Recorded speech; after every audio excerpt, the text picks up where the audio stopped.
மதம் என பிரிந்தது போதும், மனிதம் ஒன்றே தீர்வாகும். வணக்கம். இந்த பாட்டெலாம் போடுறதுக்கு முன்னாடி கொஞ்சம் யோசிக்கணும். மத நல்லிணக்கம் அப்படின்னா எப்படி இருக்கணும்?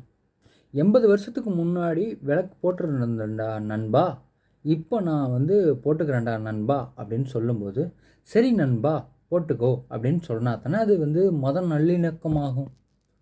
இல்லை இல்லை முடியாது, நாங்கள் ஏற்றுனா கலவரம் பண்ணுவோம் அப்படின்னு ஒரு அரசாங்கம் சொல்லும்போது, அந்த மதத்தை சார்ந்த பெரியவங்க என்ன சொல்லணும்? நாங்கள்லாம் எதுவும் சொல்லலை, அவங்க 80 வருஷத்துக்கு முன்னாடி போட்டாங்க, நாங்கள் அனுமதி தர்றோம், அவங்க போட்டுக்கட்டும். நாங்கள் தமிழ்நாட்டில் அண்ணனும் தம்பியுமா மாமனும் மச்சானுமா வாழ்கிறோம். இதனால் என்ன வந்துச்சு? ஒரு விளக்கு தானே, அதுவும் கார்த்திகை மாதத்தில் போடுறது தானே அப்படின்னு சொல்லியிருந்தா இங்கே பிரச்சனையே இல்லை. அப்போ நீ இந்த பாட்டை போட்டிருக்கணும். ஆனால் இப்போ போடுறது தப்பு.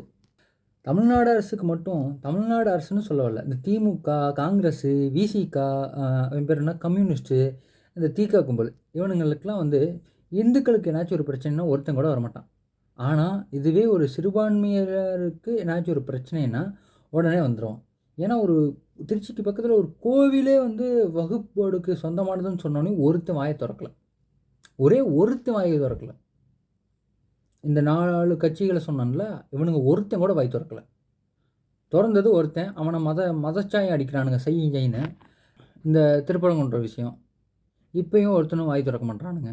கொடுக்குறான்ல, அந்த வாய்ஸ் ஓவர் கொடுக்குறான்ல, இது இங்கே தாண்டா ஏற்றுச்சு, 80 வருஷத்துக்கு முன்னாடி இங்கே தாண்டா விளக்கு போட்டாங்க, இப்போ ஏற்றனாச்சும் விடுங்கடா அப்படின்னு சொல்லும்போது, இல்லை இல்லை நீ மதவாத கட்சி, நீயே இங்கே வர்ற அப்படின்னு கேட்குறானுங்க. இவனுங்க இல்லைன்னா இந்து மக்களுக்கு, அதாவது இந்து வழிபாட்டை உடையவர்களுக்கு வேறு எவன் குரல் கொடுப்பான்னு சொல்லு.